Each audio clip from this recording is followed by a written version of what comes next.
Hello there, I'm Kevin Céspedes Arancibia from Cochabamba, Bolivia, and today I'm going to show you the work done during my Google Summer of Code with Forest Consortium. So, my work this summer had been to improve the chart library in Roassal3. Roassal is a framework to visualize data with Faro. It's an agile visualization engine with a great number of capabilities and applications.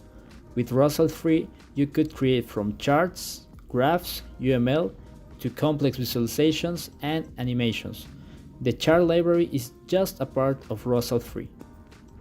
Chart libraries have the important goal of simplified chart creation, with customizable templates enable users to focus more on analyzing data and less on how to build a visualization. In this context, Roassal had some missing plots. The first one was the density plot, which, similar to violin plot, uses the kernel density estimation method to calculate the density function of a dataset.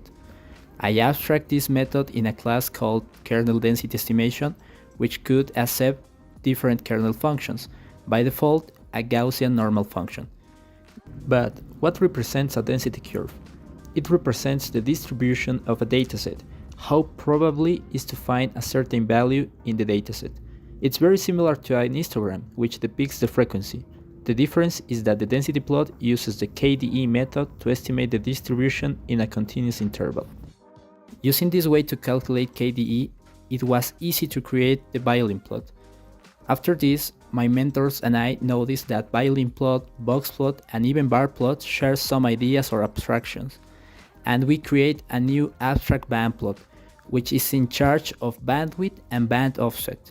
The importance of create this abstraction is that it will make much easier to create another band plots in the future, like even plots. And all of those share some cool behavior that now I will show you in a live demo. As we can see, now you could create one box plot from a collection of raw numbers, or use a collection of collections to create two or more boxes.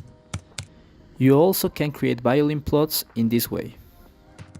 You can customize the colors of all the shapes using one color or a collection of colors, one for each shape. Even if you want, you can customize the style of only one of the shapes, and also customize each one of the elements that compose it, like the median line or the borders.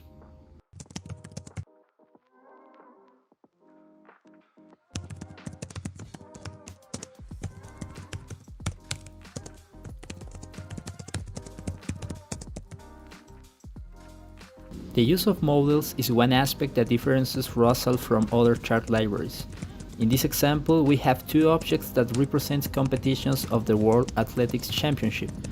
You can create plots just by passing the models to them and using a block to specify the way to get the data.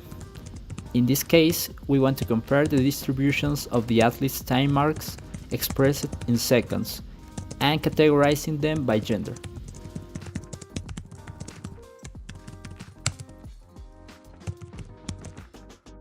One cool thing of create the plots in this way is that you can inspect the shapes and you will be able to see the models that represent.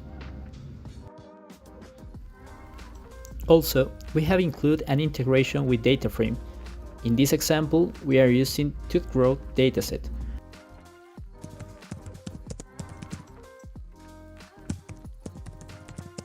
You can create a violin or a box plot just by passing the data frame and specifying the data column of which we want to know the distribution. If we want to categorize the data using a categorical column, we can do it. And each one of the shapes show us just the data related to one category.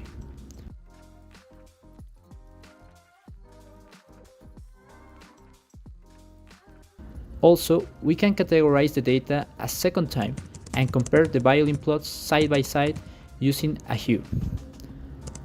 And now, all the band plots can transform themselves into horizontal, not by using another class like before, just by using a selector.